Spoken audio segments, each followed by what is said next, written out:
Hello again, everyone. Welcome back to the Best Darn Everything show, our sub-podcast for the Best Darn Diddly Review show, where we take a break from talking about The Simpsons to talk about other cool stuff we love.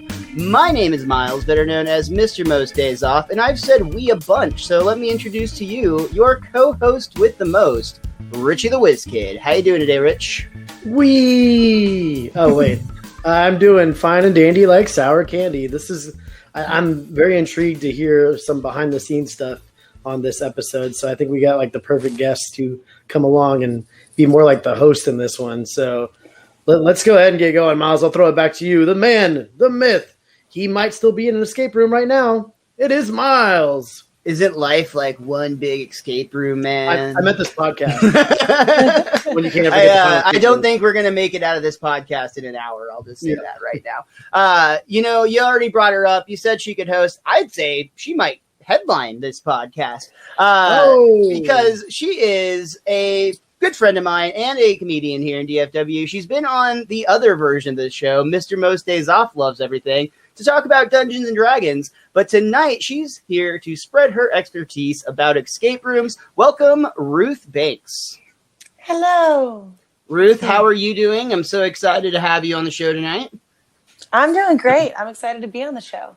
So when we first decided that we were going to start doing this side project, taking a break from The Simpsons and alternating back and forth to talk about these other things, this topic was immediately at the top of our list of things that we want to talk about, because Richie and I have now done several escape rooms together. We're total nerds for the that type of entertainment. And we specifically knew that we wanted to work with you to make sure that we could get with your schedule so that you could be a guest on the show, because you are literally, as Richie said, the perfect guest for this topic for a bunch of reasons. How about I let you introduce why, what your background with escape rooms are?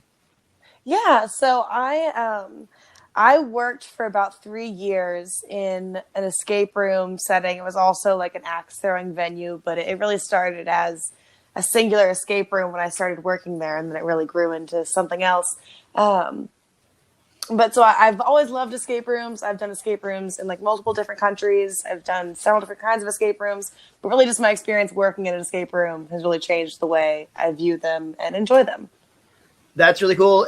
Also, just the fact that you've done them in other countries, I think that's fascinating. And I know I'm going to have questions about that. But when did you actually start working in the escape room business, I guess?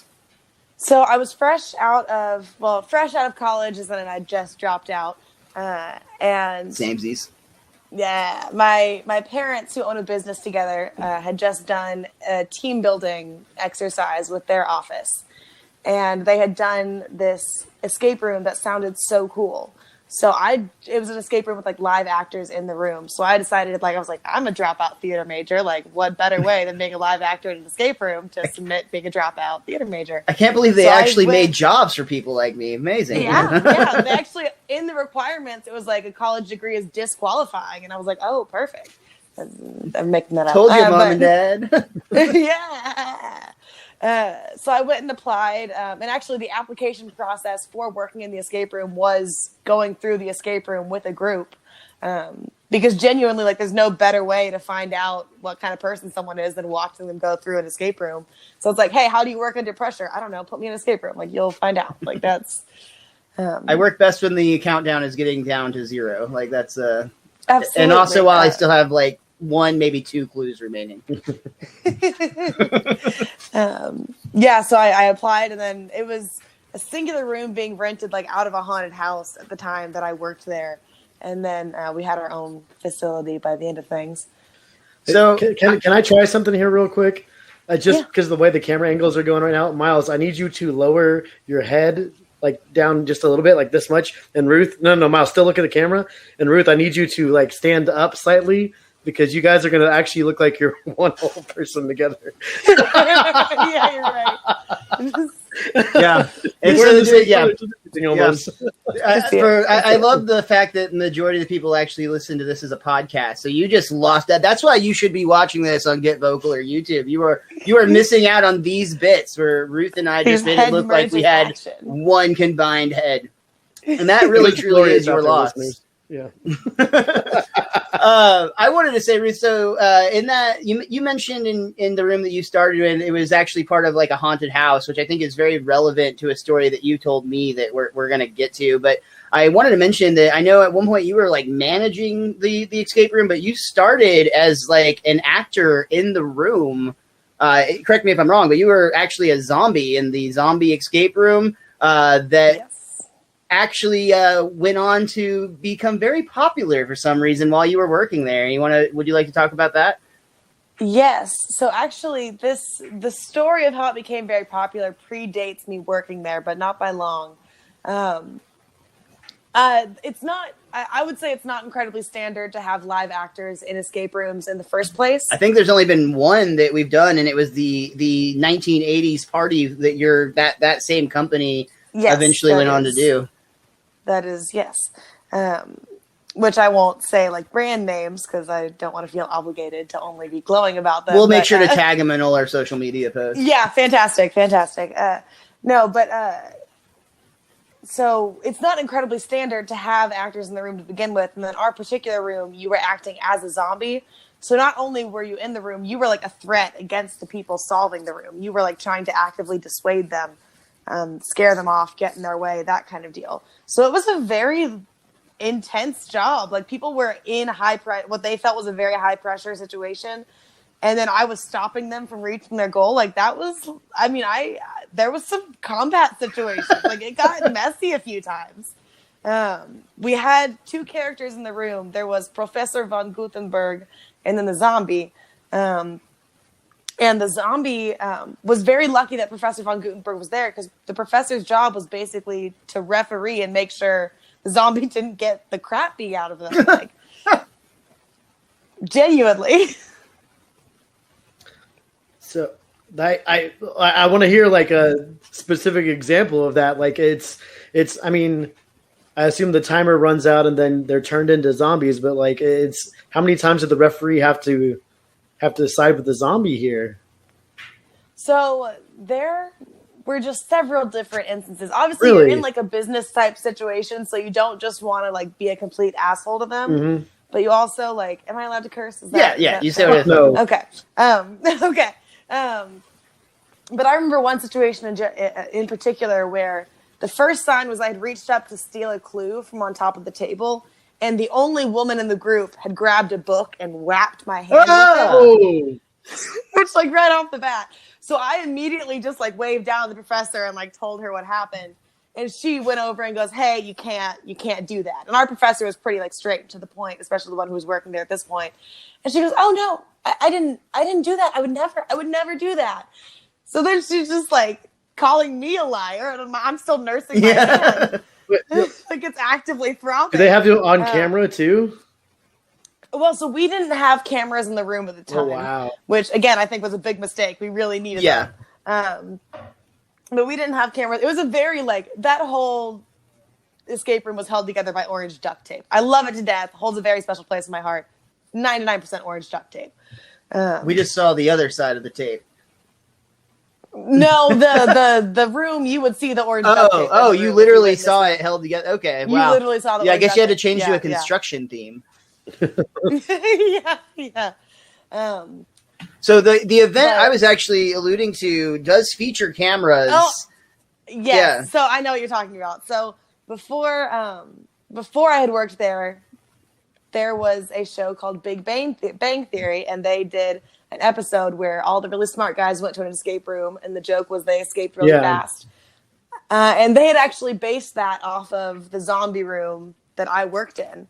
So that's weird because like when you said that, that's what it reminded me of. Like literally, that's exactly what it reminded me of. So on one hand, it kind of skyrocketed, I think, their business kind of overnight, but also they then had to change the clues because they used real clues from the room. So like, overnight, their clues became unusable. You would think a show about nerds would know not to spoil things. Yeah. I genuinely I can't remember. I seem to remember them saying, the owner saying that they had not asked permission and that it was a surprise to them also. I now feel like there has to legally have been some discussion there, and I have to be misremembering that. But in my memory, like, there was no A-OK about that situation. It just happened. I'm sure the lawyers probably researched that, and they're like, no, we're in the clear, steal it all.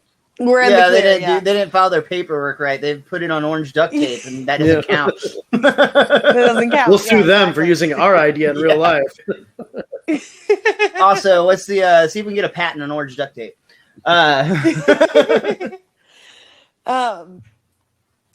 The other thing that happened before my time at the escape room, which I really wish I had been there for, was this team building company who was doing an event for this huge company in Mexico. Actually approached the owner of the business and was like, hey, we want to do this escape room, but in Mexico, what would that look like? And he originally was like, oh, that's not really, we don't really travel with it. That's not like our deal. And he was like, okay, but like money isn't an object. I got cartel look money. like? Now talk to me. And then he was like, oh, okay. And so he like named some ridiculous number and it was fine. And so suddenly they were taking the room to Mexico, and they found like so many different like local artists to like help them with the room, that the room in Mexico ended up being like way cooler than the room that like we had at home in Dallas. So I thought that was a very cool experience. Like, I wish I could like move an escape room to Mexico. Did you get to participate in that? Like, were you actually in Mexico? No. Because you had mentioned you've done them in other countries. I was wondering if that was yes. That was the part. So I have done an escape room in Mexico, and I've done an escape room in Sweden. The escape room in Sweden is actually very different. I don't know. I'm sure they have like escape rooms like we would think of them, but this escape room was, I don't know if higher tech is the right word, because I was like 12 or 13 at the time, so my perception may have been different. But the whole idea was that you were trying to complete certain puzzles in the room or tasks in the room, and if you didn't, the room would black out. And that meant that you had failed that room, so you all had to exit the room. Most of the tasks were like, you all had to be standing in certain places, so you'd have to do like acrobatic feats to like swing on this rope and catch this lever and like lift yourself up this cliff to like press this button. That's cool. And then you all get in your own areas and press these buttons. Or like, I specifically remember army crawling under a hole in a wall to like get to a smaller room to press this one button. There was some wild stuff. And so I've never found anything like that here in America. That sounds very similar to something that Richie and I did for his birthday like 2 years ago now. Pre-COVID. Yeah. It's actually in Louisville. There's a place that it's called The Labyrinth. And they basically describe it as like a live action arcade game, but a lot of the things you just described sound very, very similar to those, but each room is different. Like, you just have different goals. Some of them are more, they're all rated between like how difficult they are mentally and physically. And like, you'll see a rating scale on both. Interesting. And Richie and I it kicked our ass. I think it's safe to say. We were there for we like had a 6 really hours. good time. We were there all day, and it was a really, really fun time. But I remember being both like physically and mentally exhausted at the end of it. Well, That we is tried so cool. I we wanna tried the try that. 5-star highest rated difficulty physical one at the end of the day after we'd already been doing everything. Because we And didn't that- find it. It was called the Ninja. It was basically like a mini Ninja Warrior. And like, there was this one part in particular that we both kept getting stuck on. Like, either one of us would make it, the other wouldn't, or we both wouldn't because we were exhausted. But we didn't find it till the very end of the day when we both had already had our ass whipped. That place was cool because like you get rewards, you get little cards that you scan when you leave, and it shows how like what point you got to, and you get reward points based on that. And they had like basically a loot crate system where if you have a certain number of points, you get a loot crate that's got like a bunch of putt-putt prizes in it or something. So I thought that was a neat little incentive to get you to come back. But That is super. And My that favorite place part- recently reopened, so maybe we should be planning a little trippy trip here, because there's a lot of really fun. Like, again, it's a variety of puzzles, and they all have like, there's one that was based on like robbing a bank. There was one that was based on like pirating. There was a Viking room. A floor is lava room. That one was really cool. That was cool. There were a few rooms that weren't 100% working when we went there because they were the lava room was one that I wish was working because we were doing it, and they basically had to give us credit for it. Like after they watched us do it like 3 times without failing, that We knew what we were doing. It just wasn't registering. But my favorite part of that experience was still there was a room that was like for 3 or 4 or more people, or it might have been 4 or more. In the first room, you basically have to do something to get the second door to open. And Miles you had to create a human current. I didn't want to give it away. But I guess spoiler alert. Fuck it. I thought we might spoil some rooms on tonight's show. I forgot to say that up front, but there's a good chance. We might spoil a clue or two. But go ahead, Richie. It's basically like a Saw type setup where there's a bunch of torture rooms. But the first room, they had these walking bars that you had to be walking on, and there was a chain at each end of the room, and you basically had to have one person touching each chain and make a connection by people the whole way around. Like you're supposed to hold hands with a group of people to make it connect. But Richie and I were doing it with just the two of us, so we did this crazy like pose where we both put our foot out and we actually crossed our ankles, and we were able to make it work with that. That's one of those moments like the game master is watching and just like has his phone out. It's like we're like a meme on some random like escape room like Facebook group. My favorite part about that's when when like this couple, this whole group was waiting to go in there, and they saw us walking out of the second or the last room, and they failed, and they came out, and we were waiting behind them, and they were like, how in the world did you guys get past the first room with just 2 people? I'm like, I don't know. And we just go back in and do it again. Ancient escape room secret. Yeah. Ruth, I had a question for you. We talked a little about you working, and we'll probably have more questions from the business side of things too. But were you a fan of these types of games before you worked in them, or like did you work in them before you became a fan? No, I've always been a big fan of escape rooms. I grew up on like mysteries, like Scooby-Doo was my favorite show growing up.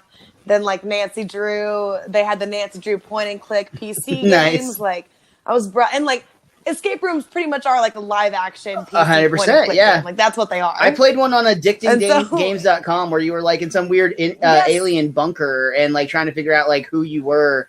And I've actually tried to find that game like recently, but you type that into Google and it doesn't exactly give like clear results. Were you high? No, yes or no? Then.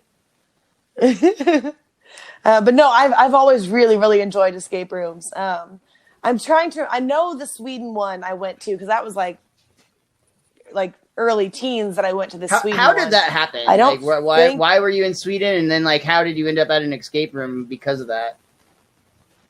So there was this organization called like CISV, which was supposedly like a and not to dish. I love CISV; it was a great experience. But it sounds very like conceited to say because there was like a world peace kind of organization. So you would like go. Oh yeah, we definitely don't endorse that on this show.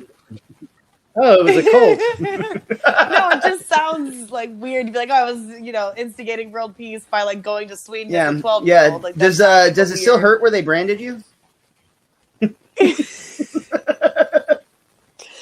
You guys sing a song in a group together? You just try and like really make your country seem cool when you had people visiting, so they would just take you to all the fun spots, and this was on the radar. Places that makes me wonder, like where the escape games originated. Do you have any idea of like where the mecca is for this industry? I do know it's I don't want to say no, but as soon as you asked me that, I seem to remember my old boss telling me it started in Europe and they were big in Europe, and then they got brought over here. So I think Europe, they have kind of like a bigger industry for them.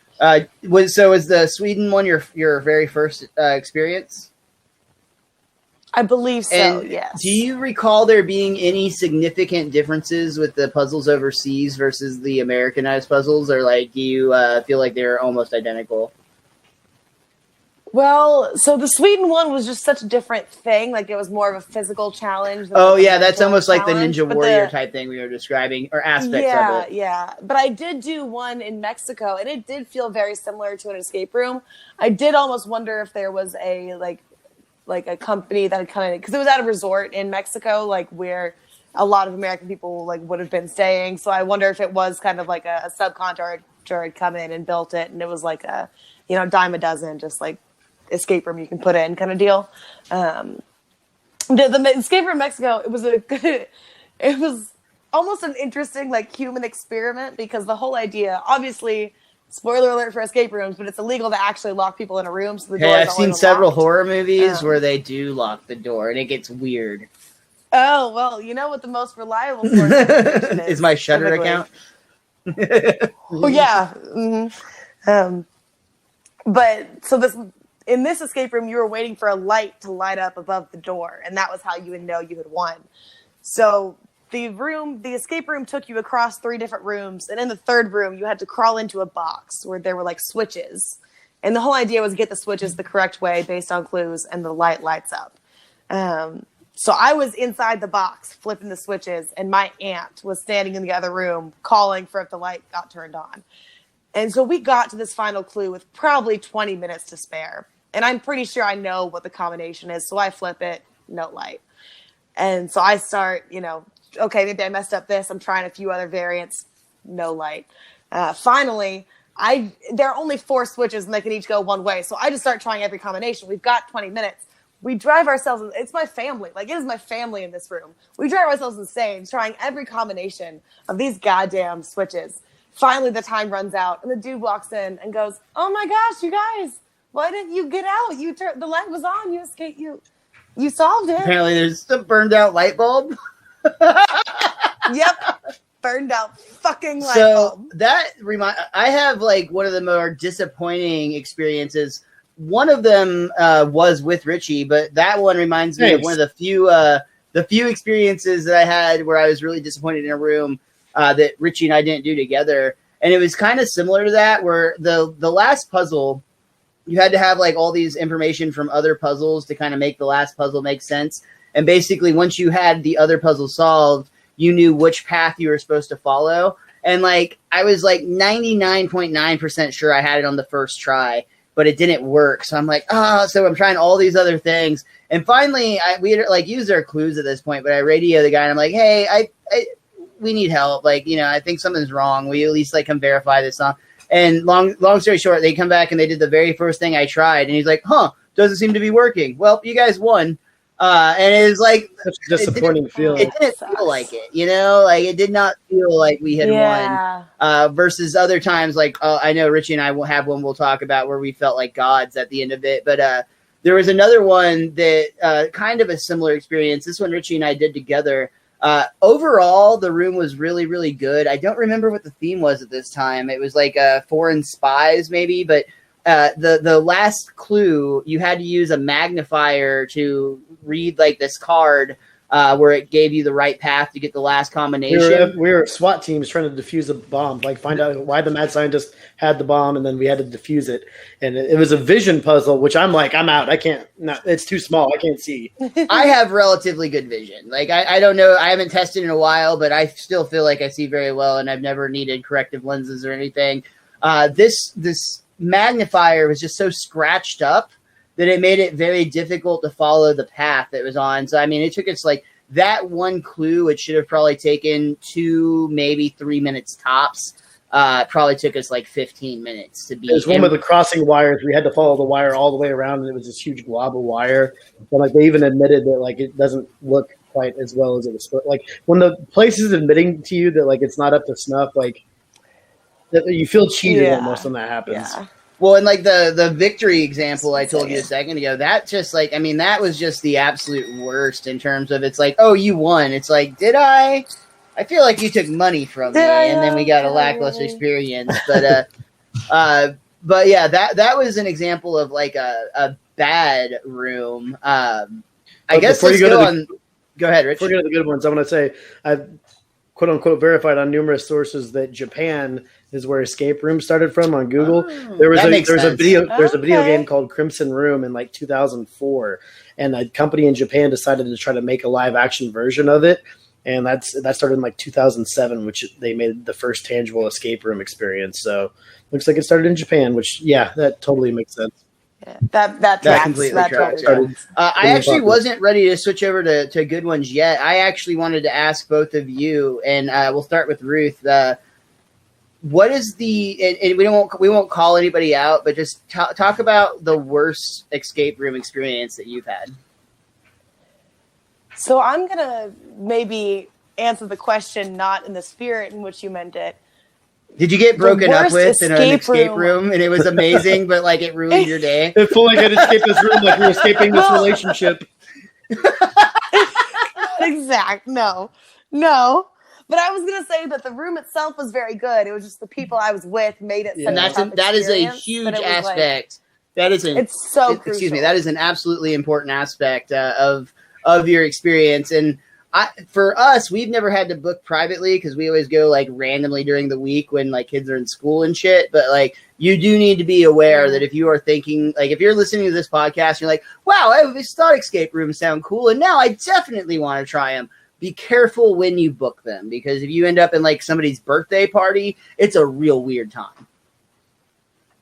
Yeah. Mine actually was, so at the escape room where I worked, when we were getting a new escape room, we trained on it by going through the escape room as a group. So corporate would come in and set it up, and then our employees, our first exposure to it would be going through it. And by the time I left, the people I worked with were, well, okay, you've heard some of my stand-up. But most of the people I worked with were pretty cool. Some exceptions notwithstanding. And you can't get it up. More on that coming in my Netflix special. Did you say coming? Not he's not. But I had a pretty toxic work environment at one point, and it was like the manager was like dating the one other person I worked with, and it was that's just why you a real escaped that bad job. Eventually, but she needed a few clues to get out so, first, though. You know. But it was just one of those situations where, like, not to toot my own horn, but I'm pretty good at escape rooms at this point. And I would say, like, hey, what if I think this is probably what it is? And they'd, like, roll their eyes and go on with their own thing. And then eventually 10 minutes later, be like, oh, I think it's this. And I'd be like, if only someone had said something like that sooner, we could have saved. But then they do that thing time. where they act like you didn't do it. And then you just feel like a bitch. Even though you're right. That's frustrating. Richie, what about you? What was your worst? I honestly, man, besides that one that you talked about with us earlier with the wires, because that just completely pulled me out of the moment where I was like, I feel like I can't contribute, and I feel like if Miles is having difficulty seeing this, then it just completely takes me out of the moment. Well, and let's talk about like ableism for a second. Like we should be prepared to like understand that like if I had to wear glasses to have that vision, that would have been so difficult. And like, what if you have something like a fingerprint on your contact lens? Like that to me was like, I know we're kind of like splitting hairs a little bit. To me, that seems like an oversight type of trap. No, I think it's just when the games aren't working properly. Like the Labyrinth, there were some rooms in there that were just really malfunctioning bad, and it also took me out of the moment. But like that whole experience overall, that was a whole lot of fun. So that takes over from that. It's going back to what you guys talked about, where it's the people you're with. The very first one I did was with Miles, I believe, for his birthday many, many years ago. We had I feel like 12 people in that room. I think we got lucky as hell, honestly, on that. But I'm sorry. I don't even remember. Did we make it through that with 6 minutes left, or did we fail that? So that one we did, and it was our very first one, and it was very similar to like an Uncharted, the video game series, or Tomb Raider maybe is another one. Jones, kind of like a jungle temple type of thing where you're trying to escape from that environment. And it was like 4 or 5 of our friends, and then a birthday party of like kids, like 12-year-olds. But to those kids' credit, they were actually like they kind of were like, look, we were like doing well, and they kind of like worked with us, and they were like almost like that was eventually. At first, they were all just scatterbrained everywhere. Then they finally started listening to us. But they started like, I hate to make it sound like that, but they are essentially our minions, and it worked out really well. Yeah. That's kind of, we were solving the puzzles, and we were kind of sending them on tasks, and it worked out like really, really well. And I think that. If like just thinking of that had gone another way, where it was like the birthday party from hell and they were just ruining everything, we might not have ever gotten into this, but like we fell in love. Like we were immediately looking for Groupons and like that's the first thing we did is we did a Groupon deal for like every place in the DFW that had one available, and like we're always looking for deals and things on that. That kind of does bring me on to the next topic I wanted to talk about. I think we can all agree that there are some cliches in the escape room industry. And Rich, I'm actually going to let Richie go first on this one, Ruth, because I feel like you're going to have some deeper cuts than the two of us are. So I'm going to just say, I'm sorry, I'm going to let Richie go, then I'm going to go, then I'm going to let Ruth go, because I feel like you're going to be able to really clean up on this one. Oh, God, You just mean like escape room cliches? Mhm.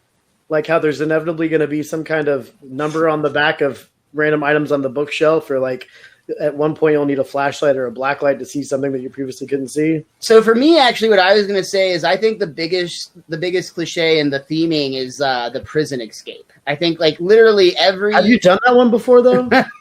I've done Have like you? six. I've done like six Okay. of those. I So haven't that's heard my you, I guess. point.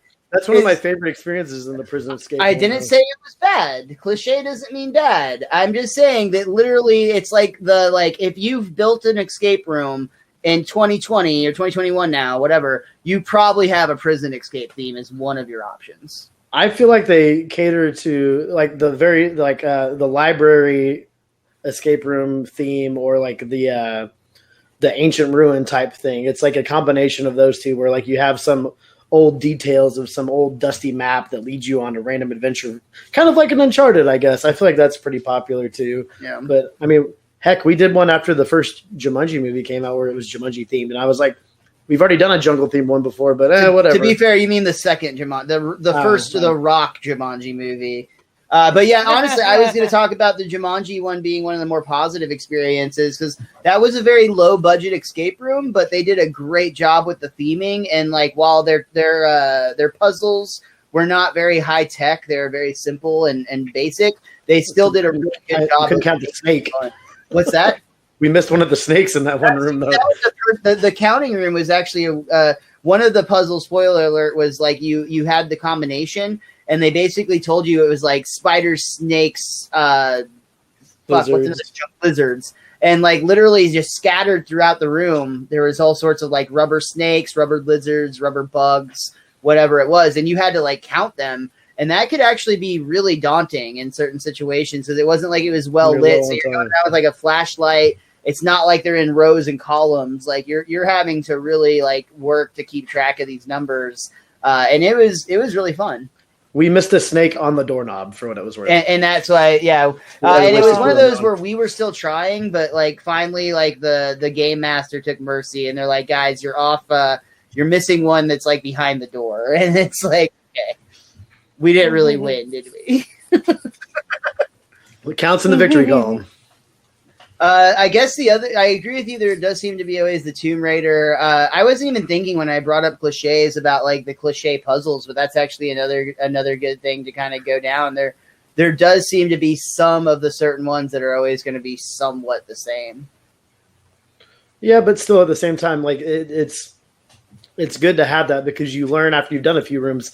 I am so much of an overthinker, like to the max. I'll be like, this one clue in the first room is going to pay off in like 3 rooms, and I'm the only one that's going to be able to figure it out. And it's going to be something completely random. That was legitimately just the emergency light. Like that doesn't. And they're always. I'm glad that nowadays in most escape rooms, they're like, once you use a clue, it's gone. Or they'll say like, don't overthink. And one of the big ones that works for everybody that we always play with too is like, if it's not meant to move, then it's not going to move. If it's something you're supposed to move, it'll move very easily, because some people are going like trying to move the pieces on a wall, and it's not I always moving. win because I bring a crowbar. There you go. So Ruth, I think that there's still many that we haven't talked about. What are some of the other cliches in the industry that you'd like to bring up? Yeah, so you both hit on like some really strong ones. I think there are different cliches of the different generations of escape rooms, because there are kind of 3, I don't want to say tiers, but I guess generations really is a good word of escape rooms. Like there's the physical lock, pen and paper. There are some escape rooms that are just that, and it's, cross-referencing books with other books and coming up with combinations. And then there are second-gen escape rooms, which are maglocks. And my favorite maglock kind of stereotype for an escape room, it's such a little thing that maybe somebody who doesn't spend so much time around escape rooms wouldn't notice. But I love the obviously triggered by the game master mag lock. Like you put this vase in the right spot and suddenly this thing pops open. And sometimes there's a couple second delay while the game master pop. is eating a I didn't realize that's what was happening. Like that's my favorite just room escape moment, when you put something down and you wait and then you hear a mag lock click just on the other side of the room. You're like, aha, that or it's like 30 seconds late and they're like, hey, sorry, I was on the phone. yeah. And then there's the third generation escape rooms when it's like no longer mag locks. This is like technological to the extreme. Like you're stepping on stepping stones. Probably more like that Labyrinth or the Swedish experience that you talked about. Yeah. Yes, exactly. And for that one, my favorite one is like finding out that something is a clue and part of it that you totally thought was just part of the decor, because it's all so good. Like I feel like in the first and second gen escape rooms, you can tell. It's like you mentioned Scooby-Doo earlier. When you're watching old Scooby-Doo cartoons, you can see the background, and then you can see, hey, that locker's slightly different color than the rest, and it's the one that opens. Yes, it's the one that opens. They're like, oh, weird. Velma like opened this drawer in the broke innkeeper's desk, and there's just like piles of cash that's bright. Yeah, that's all. He's supposed to be broke. Like just the very obvious coloring. There are lots of things about the game master's speech that are also very stereotypical. Richie picked up on one, like if you can't, don't put you don't need to put any force into things. Don't climb on things. Don't tear anything apart. Don't try and destroy the room. Basically, we'll be fine. And then another one I feel like is very good is the sassy game master, because the game masters hear these same questions, because people typically get stuck in the same spot in escape rooms. Like we typically know we're going to get stuck because we know there are some puzzles that frankly just make less sense than others, and some are easy jumps, and some. My favorite one and again, slight spoiler alert. We were trying to stop, and again, a theme stereotype is trying to stop some sort of catastrophe. That's always what it is, because it's a countdown. What are you going to count down to other than like a catastrophe? So we were trying to stop the poisoning of this water supply. And at one point, this thing popped open, and there was a little curly wire and some wire cutters. And I looked up, and I go, Kenny was our game master's name. Kenny, are we going to get in trouble if we cut these wires? And in the driest voice possible, Kenny goes, what kind of tool you got there? And I, in my smallest voice, go, wire cutters? No more answer from Kenny. That's a good answer, though. Honestly, that's cool. And I relate to that so hard, because there are so many things that once you as the game master have been through the room and have seen it 100 times seems so obvious to you. But also if you use your empathy skills, you do know that the first time it's harder. But it's so hard not to be sassy at a point when like the answer is so obvious to you. That was the hardest part for me of working as a live actor in an escape room, was having compassion for people going through the escape room for the first time, because it's so frustrating sometimes to watch them just circle the drain. Oh my god, you idiot! It's the green one. Come on. I completely feel that. And actually, I think maybe even in ways that we didn't appreciate or haven't appreciated as much as we should, and might more so after this conversation, the game master really does make a huge impact on your enjoyment of the game. Like we've been going to a place most recently with our friend Randy, who unfortunately he was supposed to be here tonight, but he wasn't able to make it. But we've actually been going there recently. It's a place called the Red Door. This is all pre-COVID. But they like did a really good job of making sure that the game master was like engaged enough, kind of a little bit of the sass, like you said, like they'd roast us. So that's actually exactly what I'm talking about. How crazy is that?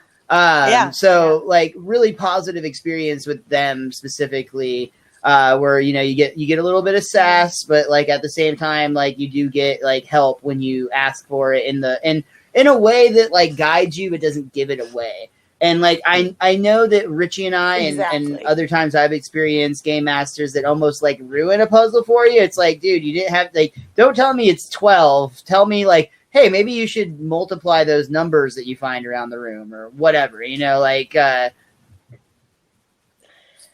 I think I lied. I think I'm going to Breakout. I get all of them confused. I'm sorry. I think I'm going to Breakout. Well, either way, there's honestly, I will say this too. I think for the most part, most of the time, the people that are in the escape room business do seem passionate and actually interested in building quality rooms that like actually trick people, but in a fair way.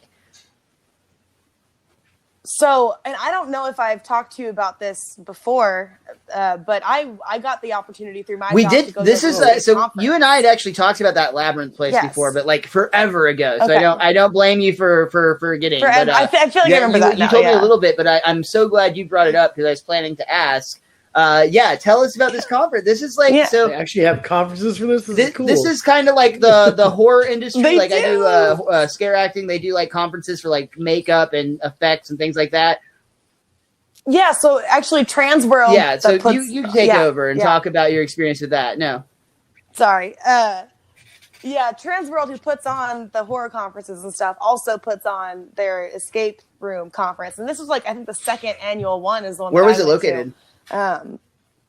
And That's cool. this one was in San Antonio. I think they did kind of a tour, though. I think they did like a tour. San Antonio is a cool town to visit. It's got the Riverwalk. It's got some cool historical sites, and it's got a lot of like fun just areas to hang out and sightsee.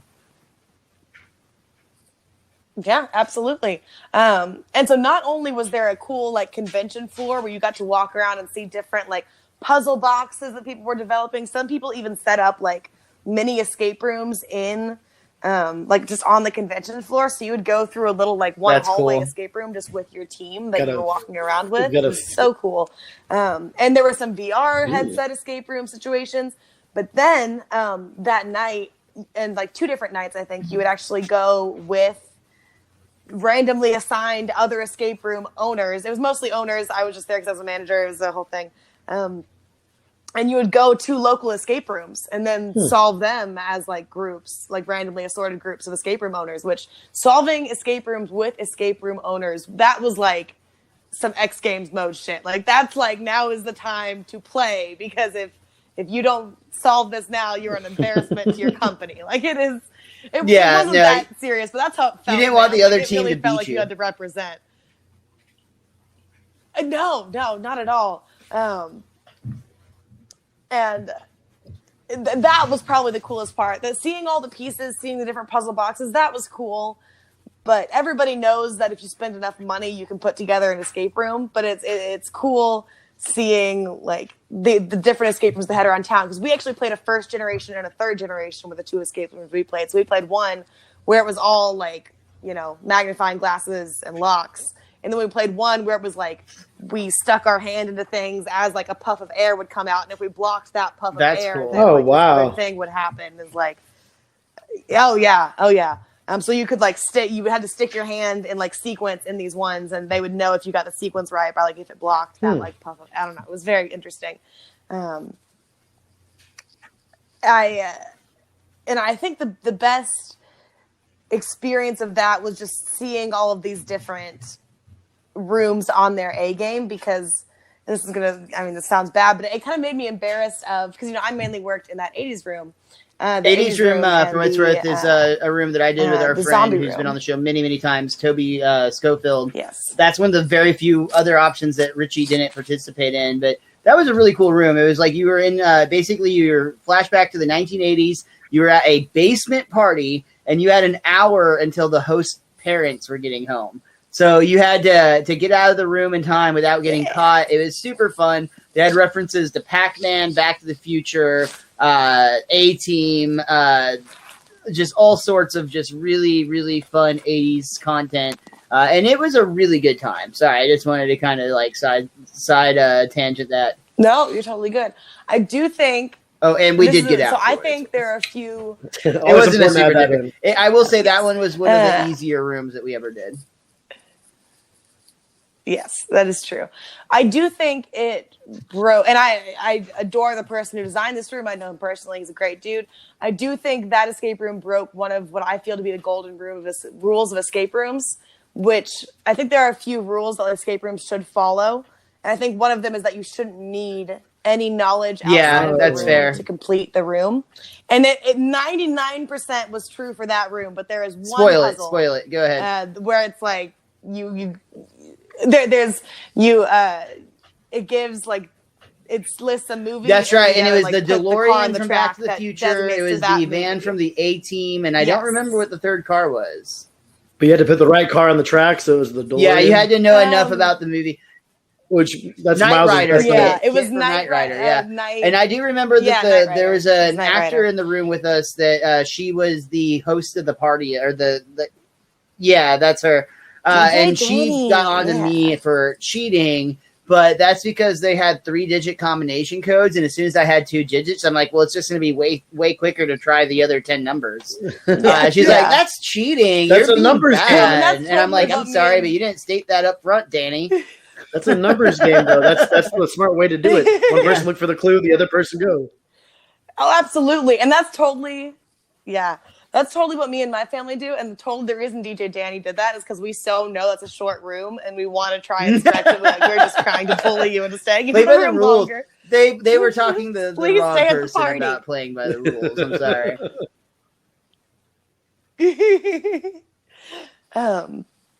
Another one of the golden rules, I think, is also that once you use something, I think it should be done. Because I think one of the best strategies in escape rooms is making a pile of items you're done with and a pile of items yet to be used. And then there was one other thing that I think is a golden rule of escape Never have to go rooms. back to Whenever previous it Can't rooms. remember what it is just right like now. let it shine. It's fine. So I have Yeah, 3 I'll additional yell it topics out. that I want to talk about, and I'm happy if you guys branch onto other stuff as well. Yeah. Like we'll make this a 3-hour podcast if we need to. I don't care.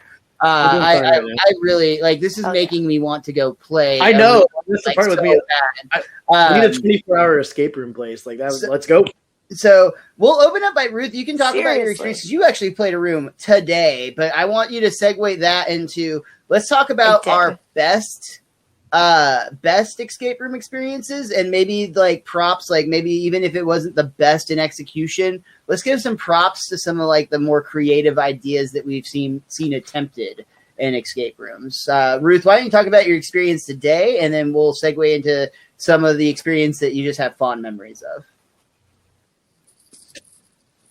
Yeah, so honestly, my experience today might be one of my Woohoo! favorite. Shout 'em out. escape room If you feel experiences. comfortable, Again, shout 'em out and let 'em because know the who it is. people I was with.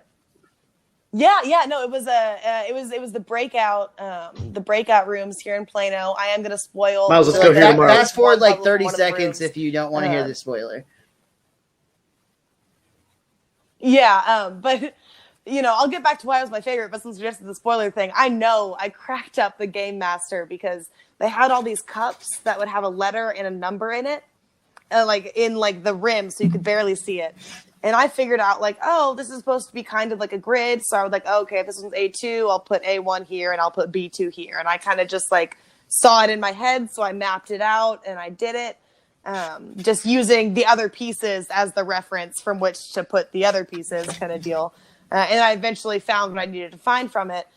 And then like 5 minutes later, we're looking around and I see that like the chain link fence in the room has like A, B, C, 1, 2, 3. And they had a whole place for me to do it. And I was like, oh, I kind of just Whoopsie. did it on the Whoopsie-doodle. floor.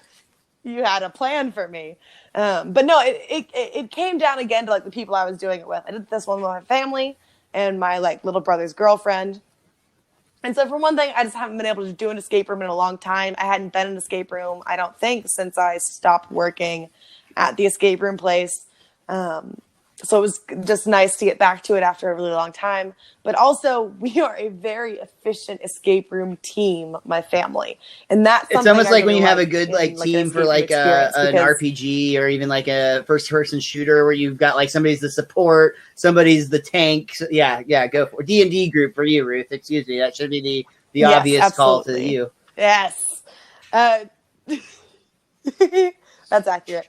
My little brother, as soon as we left the room, he was like, "Did you see what I did? I picked one thing, I stayed out of Ruth's way." And I was like, "Thanks, And little that's bro. why you're still here, Appreciate baby you." bro. That's why you survived the room. But it was nice because I could highlight the things that were important. Someone would go off and look at that thing.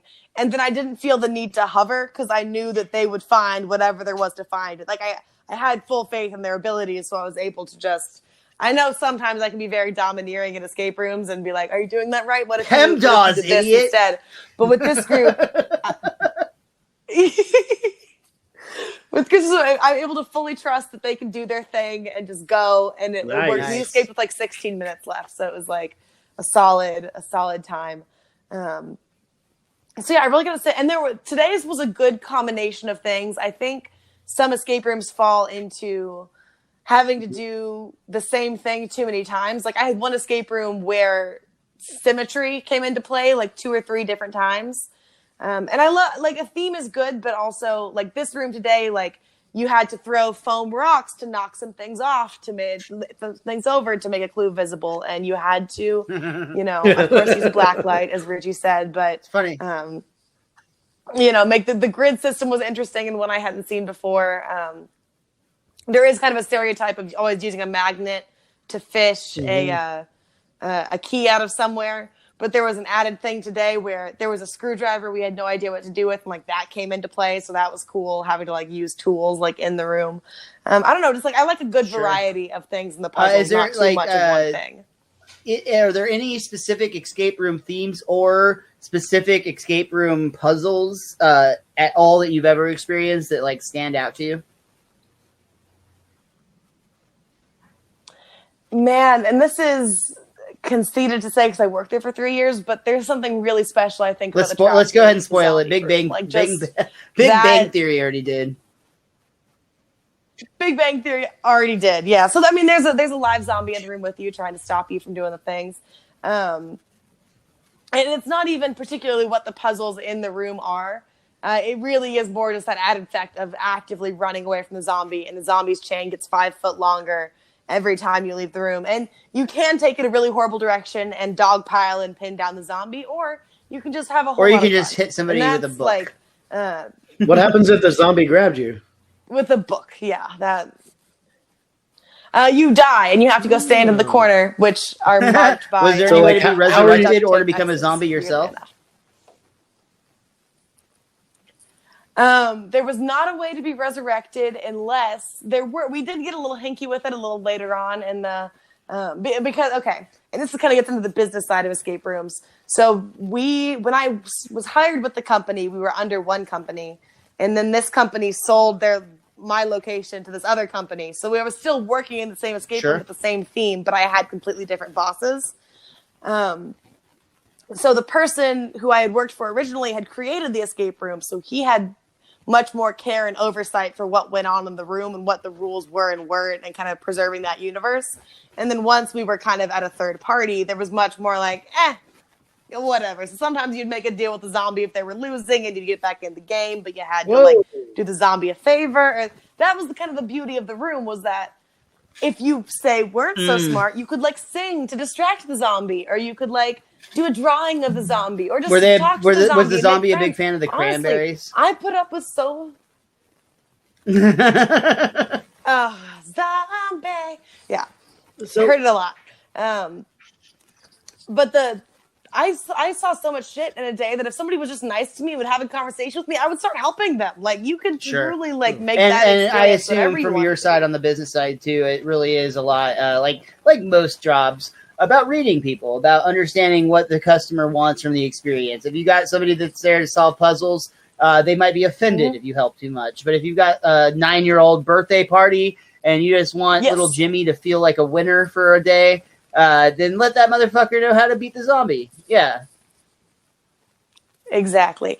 And in that situation, of course, like, you identify the quiet one in the room, and then you like single them out with like the creepy, like weird look. And then when there's the big puzzle that has to be solved, you only let them. Yeah, you kind of let them slide by, and because they're so good at sneaking. So you make sure, like, yeah, of course. Yeah, they're so sneaky. They're so sneaky. Yeah, so it's also fun to be able to regulate in that way, like those kind of groups.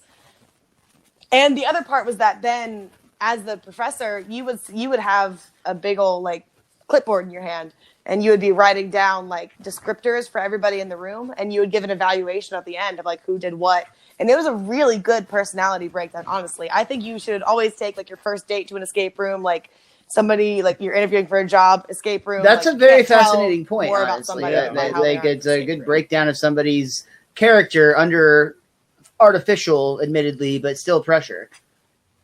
Yeah, that's really cool.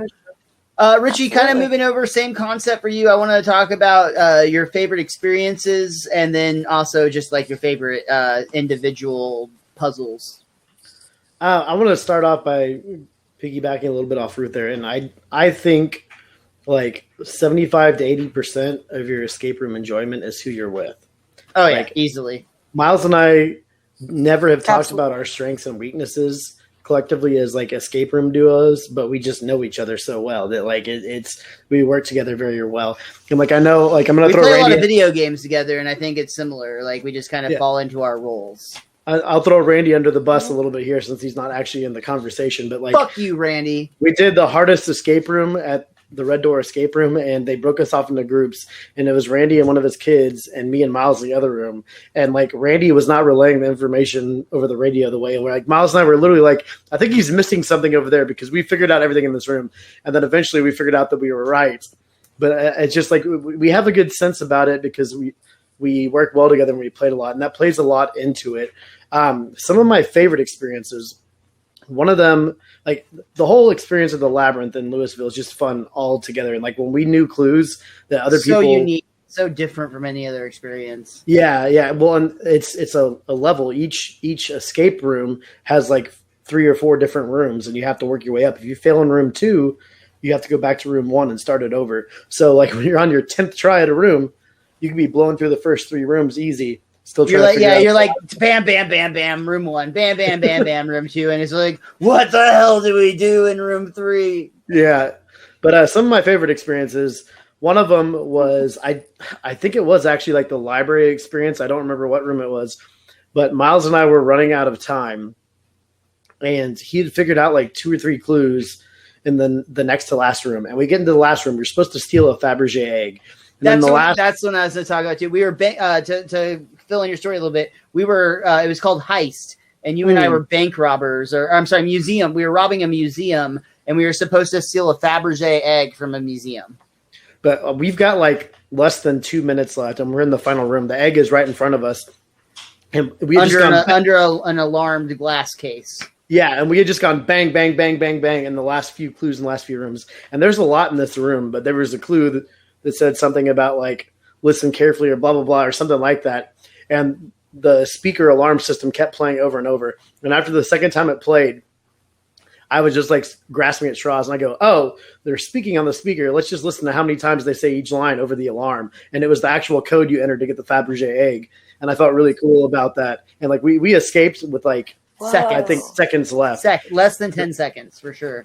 Well, and I think we actually ended up skipping a clue because we were supposed to solve a puzzle that told us that the intercom was giving us the final code, and Richie just kind of like went like with a Hail Mary, and it was absolutely correct. But yeah, like we just kind of hit this stupid groove that we can't like. Yes. It was like we both hit the zone, and it's like I solved the puzzle, he solved the puzzle, I solved the puzzle, he solved the puzzle, and it was just magical.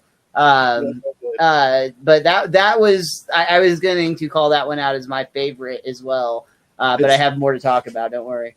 I had another one. Our friend Ricky and his wife V, who's not talkative at all. We did a prison escape room together where they start you in separate rooms in handcuffs. So Ricky and V were handcuffed together, and I was handcuffed to myself. And in this scenario, you find the key for like the other people, basically. And I had the stereotypical black light at one part. It took us a while to get going, but once we got going, Ricky and I started to find some clues. V found a clue every now and then, but there was one part where you had to use one of those toy grabber arm things, and you had to reach through a prison door and pick up a pair of keys on the table. And they gave me the grabber, and they literally went, "Richie, don't drop the keys." And I got the keys right to the door and dropped them. And it was where like once you drop them, you can't reach them. So the game master had to come in and put them back on the table, and then I let Ricky do it. But okay, that's the third golden rule of escape rooms. There should be nothing you can do in the room to then make because when I dropped the keys, rule. like we're screwed, and we only had like 10 minutes left at that point. But they helped us out there. We got into the last room. We're trying to figure out we don't even know how to escape the room. We don't even know like what the clarifying thing is to get to escape the room. They were coming into the room to tell us we had ran out of time. And we had a couple different reference books where I found some numbers, and I entered them in as a phone number in the phone.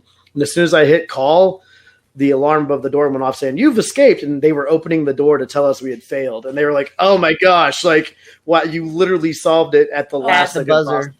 kids. That's cool. It was a closer second than what Miles and I had, and I was just like, that's awesome. yeah, that's me. I dropped the key, but I had the last key. That's very, very cool. There's another one. There was one time Miles and I did that's something, awesome. and I think it was still at Red Door, and I think it was the first time you, me, and Randy did it, where it wasn't the most difficult. That was the room. military themed one. I think they said something when we got out where like you guys solved the hardest puzzle like quicker than anyone, but like some stupid puzzle gave us trouble. But They tell that to all the people that pay. I'm sure they do. But they were so adamant that there was one clue that took everybody forever. And I don't remember what it was. I was hoping you would remember, but they were so adamant. I don't either. I do. On that same note, though, the Red Door, the one that you talked about earlier, where we are in different rooms, I wanted to give them a shout because one of my favorite experiences was we were basically, I can't remember the exact premise. Maybe we were spies on this one too, but we were locked in our hotel room. And we were split up. There was 4 of us total. Richie and I were a pair, and our other friend and their kid was another pair. And we had walkie-talkies that we could talk to each other, but we were locked in our hotel room. And all of the clues to the puzzles for their room were in our room and vice versa. So we had to basically send information via the radio to help them solve their clues, and they had to give us the information we needed to solve our clues. And once we both escaped our rooms, we opened up into a larger area that we were then able to more traditionally work together.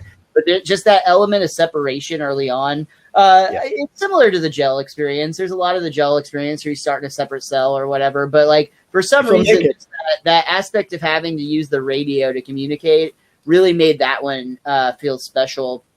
And then I recently told Ruth about this one just at an open mic or something. But excuse me.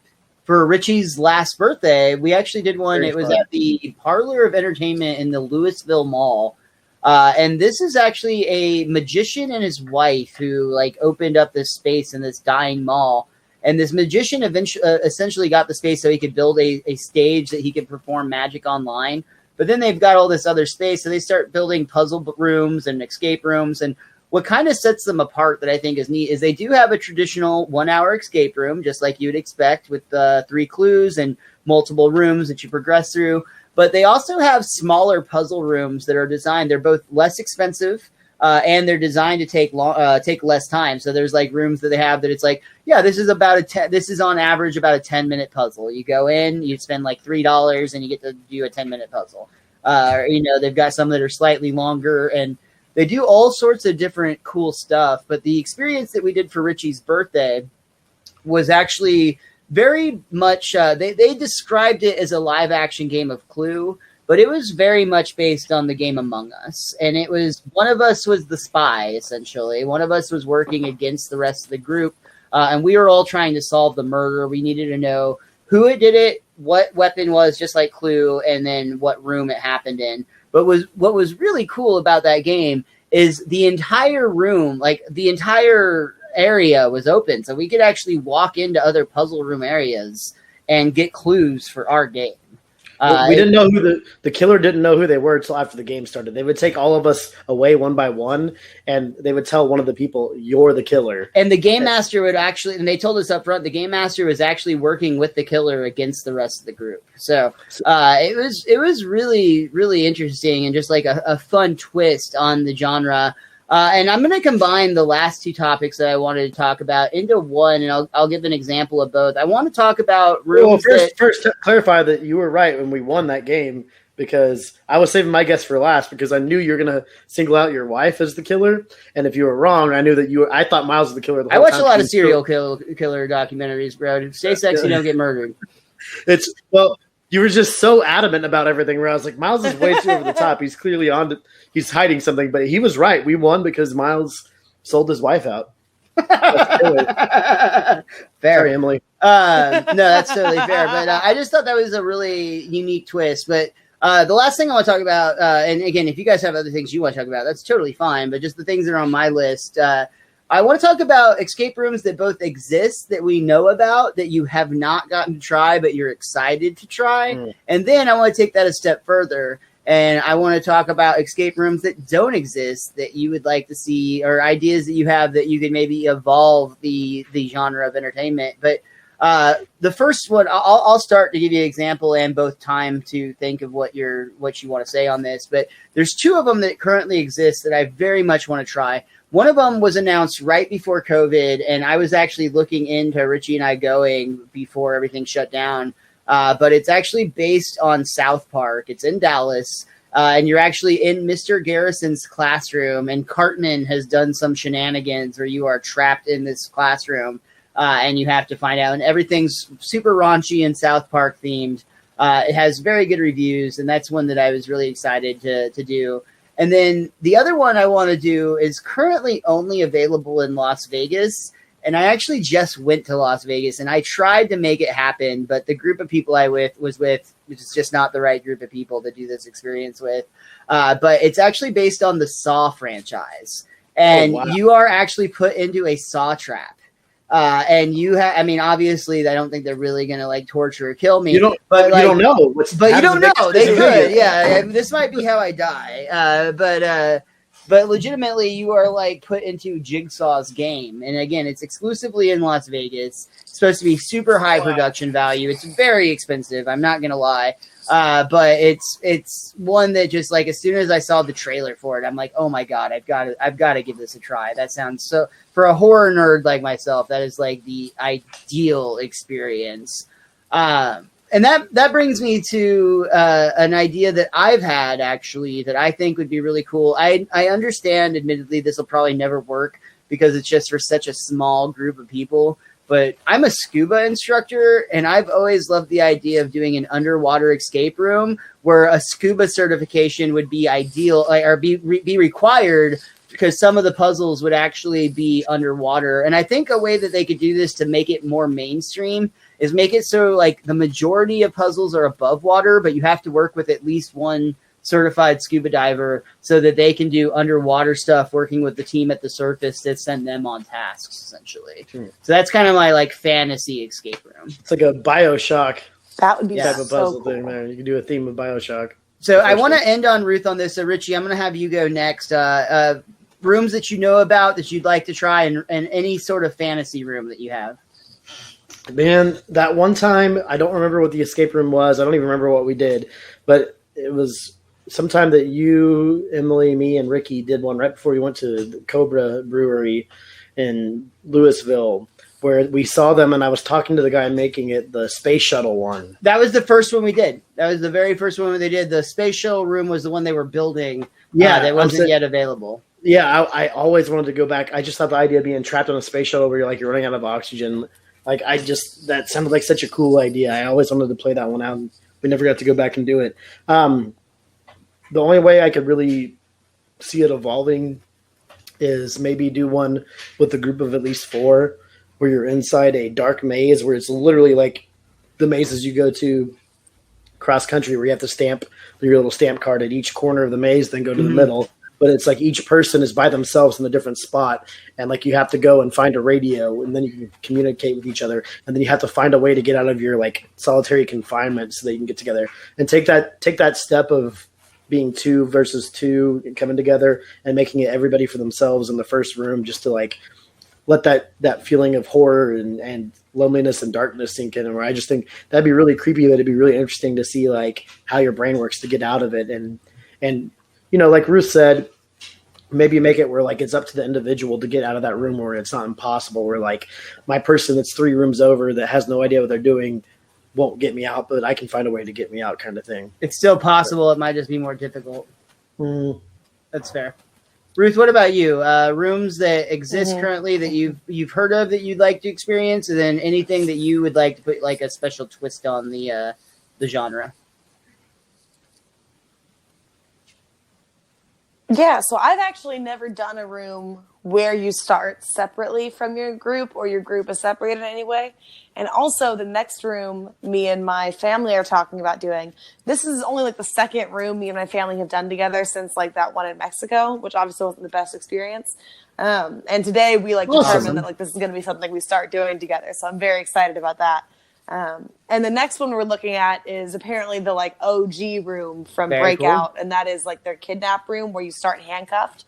So I'm very excited. You'll probably about just that like flex bend out of your handcuffs. Start handcuffed or like, restrained in a sort of way. Oh yeah, I'll be able to get. It'll also be a chance to show off, but no, I am very excited for that aspect of it.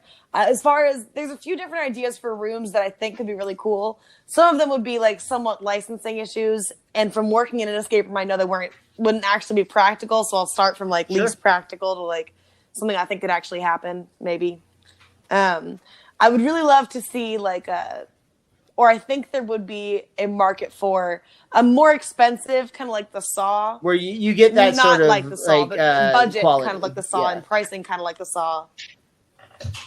Yeah, for some sort of. I'm only saying Bridgerton because that's very popular right now, but some sort of masquerade, like fancy dress, like I think takes place in a very nice, well decorated. Now again, it'd have to be heavily monitored because there'd probably be more breakable. Maybe stuff it's got a around, really so you big have to, deposit. make sure it's people who know what they're doing and have signed more shit. Yeah, really big deposit, something like that. But I think some sort of fancy dress escape room or like masquerade style escape room, I think would kill. I would really love to see just like a really well done Scooby Doo escape room. Yeah. I think that lends itself so well, like the bright colors, people. like Mr. Find your keys to the mystery machine. I think I would love that. Oh yeah, I like your masquerade idea, but I like it amazing. as an actual masquerade party that you're having at like a friend's house. I was thinking the same thing. It's almost like an escape room at a house. Yeah. It's like the movie Game Night, like that, where they come to your house. That comes to your door. Well, so I've actually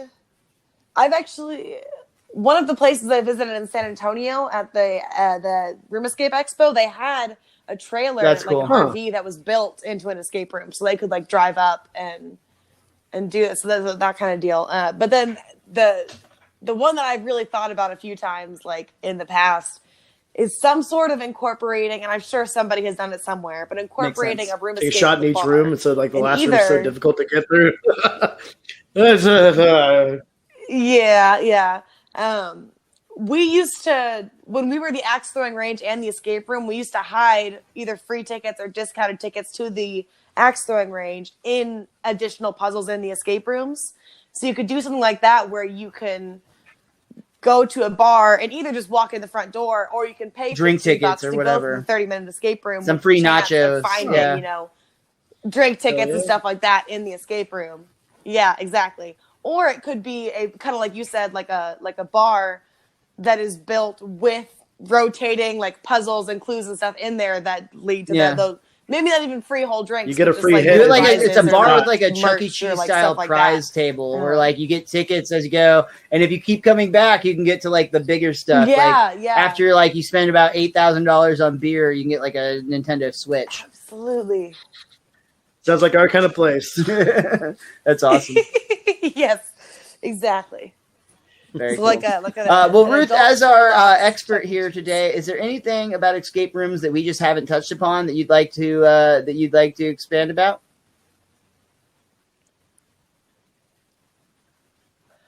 No, I think we've talked about a lot. I think take your first dates to escape rooms.